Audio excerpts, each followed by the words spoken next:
Bonjour à tous et bienvenue sur Les Bonnes Ondes. Alors cette semaine, on retrouve tout d'abord Enzo et sa revue politique, suivie par Emeric qui nous offre une critique du film Joker.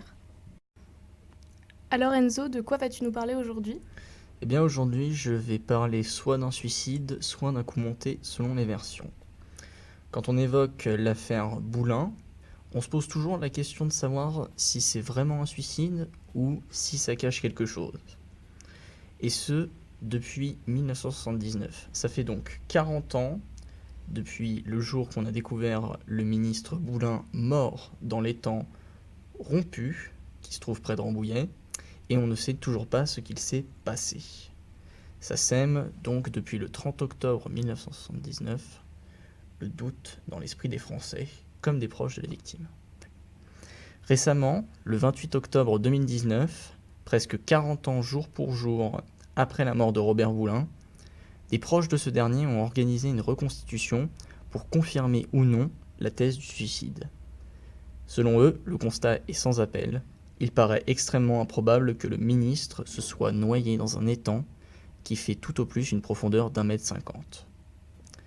Cette reconstitution a donc de nouveau relancé le débat sur l'affaire Boulin, et l'enquête va, suite à cette nouvelle reconstitution, être rouverte afin de réexaminer cette affaire pour le moins troublante.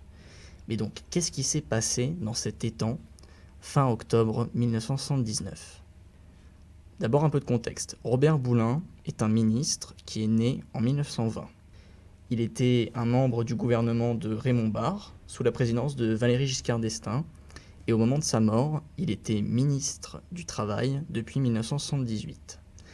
Il était aussi membre de l'UDR puis du RPR, donc qui sont tous les deux des partis gaullistes, et ce n'était pas la première fois qu'il avait été nommé ministre, puisqu'il avait enchaîné les portefeuilles depuis 1968.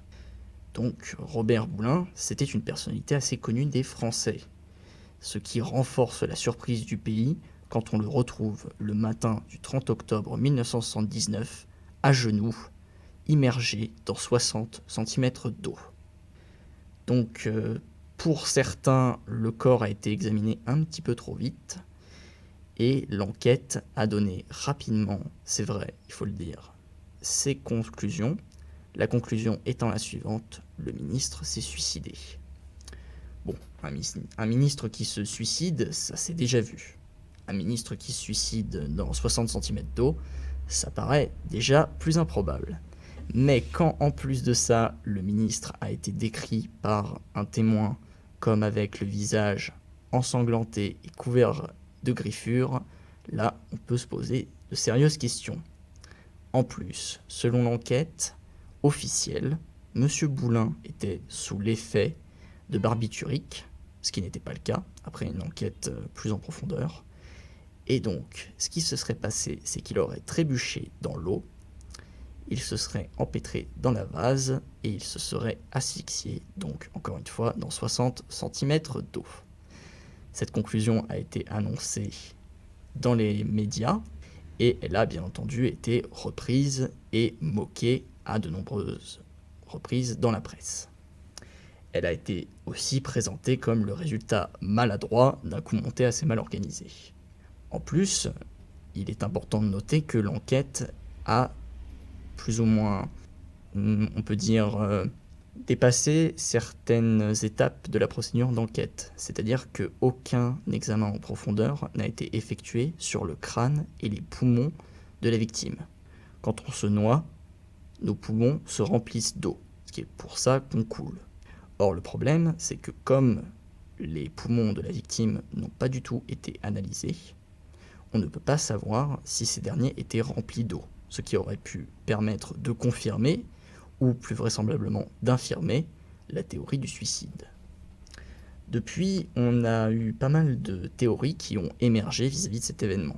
Pour certains, c'est un règlement de compte qui aurait mal tourné. Pour d'autres, c'est l'élimination d'un témoin gênant dans certaines affaires de financement du RPR. Et enfin, les théories les plus folles évoquent la possibilité que Robert Boulin voulait se présenter aux élections présidentielles de 1981 et qu'afin d'éliminer un concurrent sérieux, Valéry Giscard d'Estaing ait demandé de le suicider. Quoi qu'il en soit, en tenant compte de tous les éléments et témoignages qui sont liés à la découverte du corps, il paraît évident que le ministre Boulin a été aidé dans son acte de noyade, ou bien qu'il a été disposé dans les temps afin de maquiller grossièrement une scène de crime en un accident rocambolesque difficilement crédible. En conclusion, on peut bel et bien dire que l'affaire a marqué le paysage politique français.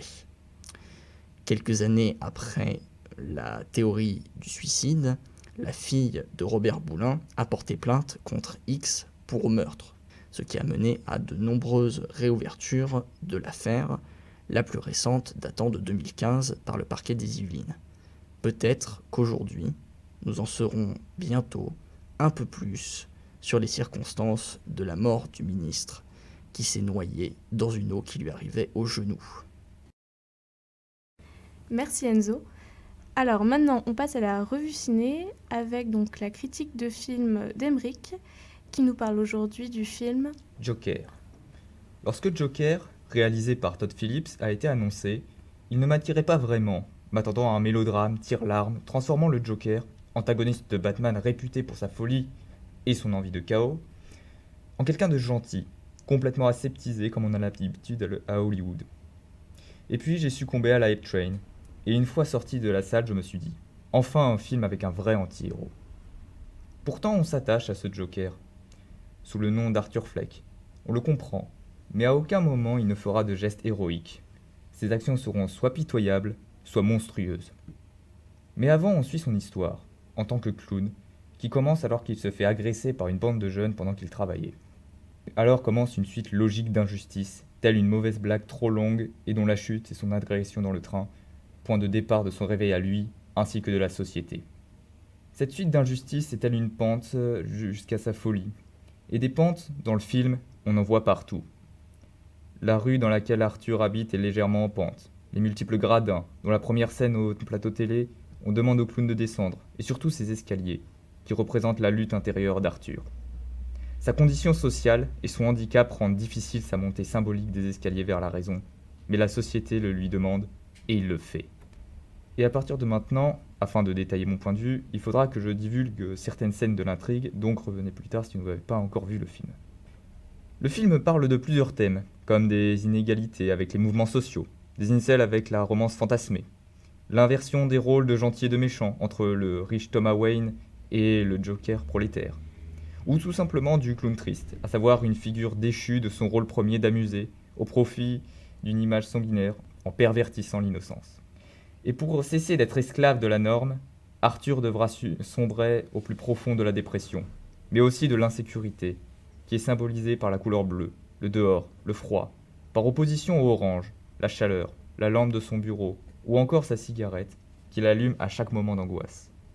Mais ces deux couleurs omniprésentes sont systématiquement séparées par du noir, un véritable bouclier d'incertitude, car le bleu et l'orange sont surtout l'opposition entre le regard de la société et le fort intérieur d'Arthur qu'il doit concilier.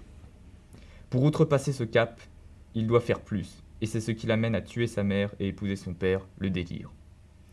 C'est là qu'on revient à la notion d'anti-héros.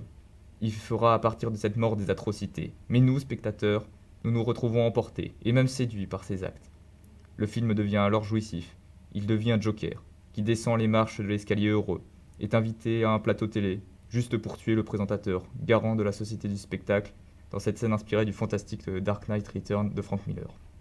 Je me dois aussi parler de la scène où il tue son collègue devant le nain, avec une tension folle, où ce dernier est épargné par le Joker, mais il doit encore lui demander d'ouvrir la porte, car trop petit. Arthur devient alors une menace imprévisible à fuir. À ce moment, il domine les autres, et s'il a épargné le nain, il jouait avec son effroi, et le laissait partir, car lui aussi est un marginalisé.